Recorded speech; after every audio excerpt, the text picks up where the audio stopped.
All right, y'all, we're about to dive into chapter 9 of Never Caught the Ona Judge Story. So this chapter breaks down slavery and freedom in New Hampshire for Ona. And it starts with her being on the Nancy ship in tight quarters, trying to avoid the eyes of strangers because she didn't want to bring any attention to herself because it could possibly lead to her getting caught. She was on that ship for 5 days. And the crazy thing about it is she didn't know where she was going because to protect those people who were helping her, they couldn't give her any documentation to let her know where she was going. And it also protected her just in case she got caught on the way. But also Ona couldn't read. So she had to remember everything on such a short notice. So she arrived in Portsmouth, New Hampshire, which had a very small population, but also had an even smaller Black population. 3 out of 4 citizens were either English, Scottish, or Irish. Now, she was basically on her own, with the exception of her help from other free Black people trying to conceal her identity. Although she had experience as a seamstress, she could not be one because she didn't have any references through previous employers or actual physical work, so she took to domestic work, which was extremely different from what she was based on her status as a slave to Martha Washington. She had to carry heavy loads of water, which for some enslaved Africans ended up having neck issues and back issues from carrying such a heavy load of water.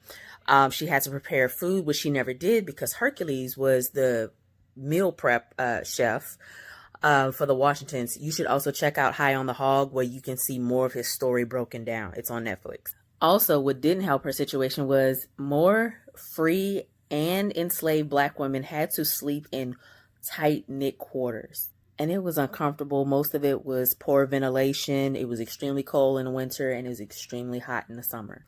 This also led to early deaths for Black women at the age of 40. But Ona always chose this hardship over enslavement every time. Now, a little bit about Portsmouth. African enslavement was legalized in Massachusetts in 1641.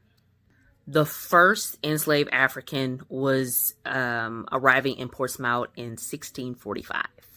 Captain Smith, not sure if it's John Smith, ended up bringing a slave to William Piscataq.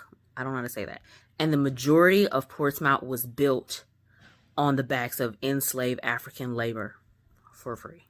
William Pepperell of Catary Point, Maine, he purchased 5 slaves in 1719 from Antigua, but only one would survive. And due to the harsh conditions of the traveling through the Middle Passage, this was very common for enslaved Africans to die on their way from any parts of Africa or South America to the Americas. They were deemed to be so harsh that even the one slave that did make it, she died 3 weeks after her arrival. Now, in New Hampshire, the Fugitive Slave Act of 1793 led them towards abolition, but they were in no rush to free their slaves. They viewed it as a tax liability, and by 1805, Portsmouth had severed all ties to enslaving people to move into wage labor.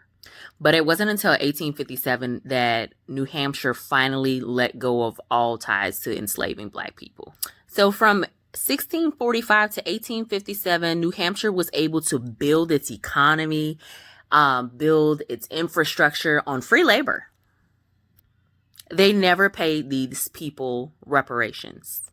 And what's even worse is the descendants of these people in 2021 have not been paid reparations.